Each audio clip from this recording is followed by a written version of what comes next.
Quando a gente pensa em Abrão, logo vem à cabeça a imagem do grande patriarca, o pai da fé. Certo? Pois é. Mas e se a gente olhasse para um único capítulo do livro de Gênesis e descobrisse um lado dele completamente diferente? Um Abrão que mais parece um senhor da guerra. Sabe aquela imagem clássica do Abrão como um nômade tranquilo, vivendo em suas tendas? Acontece que tem um momento no texto bíblico que desafia tudo isso. Um momento que o coloca não como um pastor, mas sim como um comandante militar, e dos bons. É exatamente essa história que a gente vai desvendar agora. E é aqui que a coisa fica interessante e a nossa percepção meio que vira de cabeça para baixo. De um lado, a gente tem o mito, aquele andarilho meio solitário, longe dos grandes acontecimentos do mundo. Do outro, a realidade que Gênesis 14 nos mostra. Um verdadeiro ator político, bem no centro da geopolítica e da guerra da sua época. Bota mudança de perspectiva nisso, hein? Para a gente entender o papel de Abrão nessa história, primeiro a gente precisa dar um passo para trás e olhar o cenário completo. E olha, não era uma briguinha de vizinhos, não. A gente está falando de uma guerra em larga escala, quase uma guerra mundial daquela região, com impérios e cidades-estado lutando por controle e poder. E aqui estão os times em campo. De um lado, uma coalizão poderosíssima vinda do leste, liderada por um tal de Quedorlaomer. Do outro lado, uma rebelião de 5 reis locais de Canaã, incluindo os famosos reis de Sodoma e Gomorra. Ou seja, 4 reis contra 5. O palco estava montado para um conflito gigantesco. Mas, afinal, por que essa briga toda? A palavra-chave é essa aqui, suzerania. Pensa que funciona mais ou menos como uma máfia de proteção. Um estado menor, que é o vassalo, paga um tributo para uma potência maior, o suzerano, em troca recebe proteção. Bom, os reis de Sodoma e Gomorra pagaram esse pedágio por 12 anos, mas aí, no 13º ano, eles resolveram chutar o balde. E parar de pagar era basicamente uma declaração de guerra. E é bem no meio desse caos todo que a nossa história dá uma guinada. A gente sai de uma guerra de impérios e foca na ação de um homem. Depois que a coalizão do leste vence a batalha, saqueia Sodoma e leva um monte de gente como prisioneiro, incluindo Ló, o sobrinho de Abrão, o nosso suposto pastor entra em cena. 318. Guarda esse número. É a quantidade de homens que Abrão mobiliza para a batalha.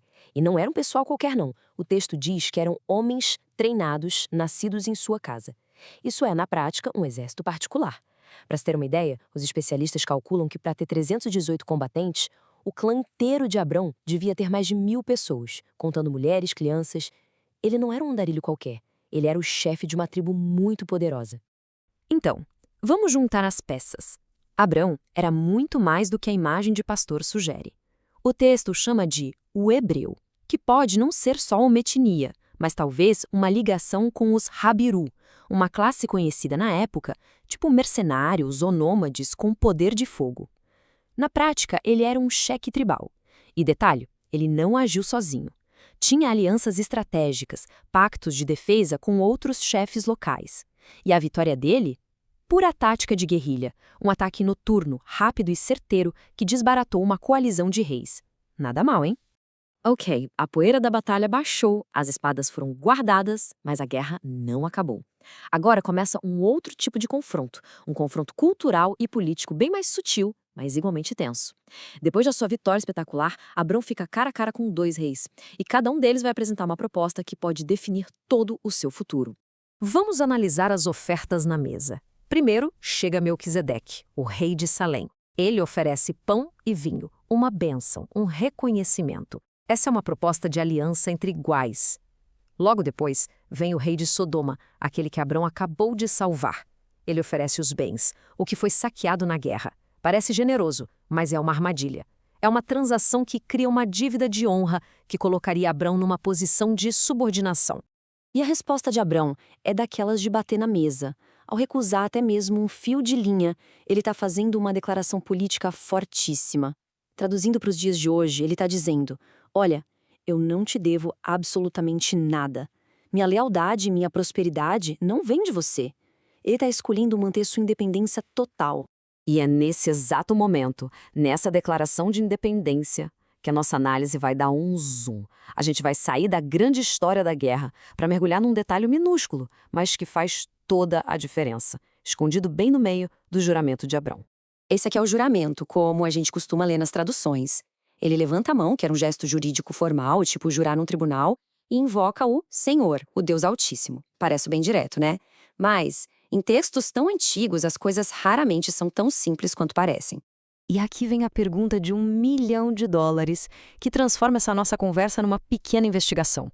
Será que a palavra hebraica para Senhor, o nome Yitzhak, estava mesmo lá, na versão mais antiga dessa história?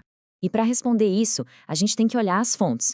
O texto massorético, que é a versão padrão do texto hebraico, tem o nome Yahweh. Isso sugere que Abrão estava especificando que o Deus dele é o Deus Altíssimo. Só que a Septuaginta, que é uma tradução grega bem mais antiga, não tem essa palavra. Lá, Abrão jura apenas ao Deus Altíssimo, usando exatamente as mesmas palavras que o rei Melquisedeque tinha usado antes. Interessante, né? Tá. E o que essa diferença toda quer dizer? Basicamente, existem duas grandes hipóteses. A primeira, se a gente for pelos textos mais antigos, é a da convergência. Abrão e Melquisedeque estariam falando do mesmo Deus, um Deus universal. A segunda, olhando pelo texto hebraico mais recente, é a da distinção. Um escriba, séculos depois, pode ter adicionado o nome Yahweh para deixar bem claro que Abrão era leal apenas ao Deus de Israel, para não deixar nenhuma dúvida no ar. Pode parecer um detalhe minúsculo, coisa de especialista, mas acredite, essa palavrinha muda o jogo todo. Vamos agora conectar esse mistério do texto de volta ao cenário geral para entender por que isso é tão importante. Olha só o caminho que a gente percorreu até aqui. A gente começou lá em cima, com uma guerra geopolítica gigantesca. Depois descemos para o nível de um chefe militar e sua tropa. Em seguida, para um encontro cultural tenso entre reis. E, finalmente, demos um zoom máximo em um mistério textual dentro de uma única palavra. Fomos do macro para o micro.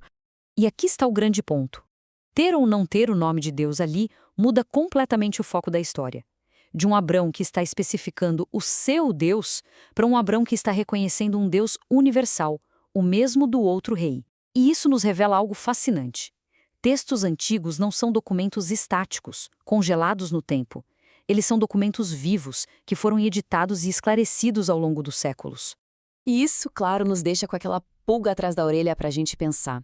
Se uma história tão impactante pode girar em torno da presença ou ausência de uma única palavra, quantas outras narrativas, quantos outros debates e visões de mundo não estão escondidos por aí, nos pequenos detalhes dos textos que formaram nossa história?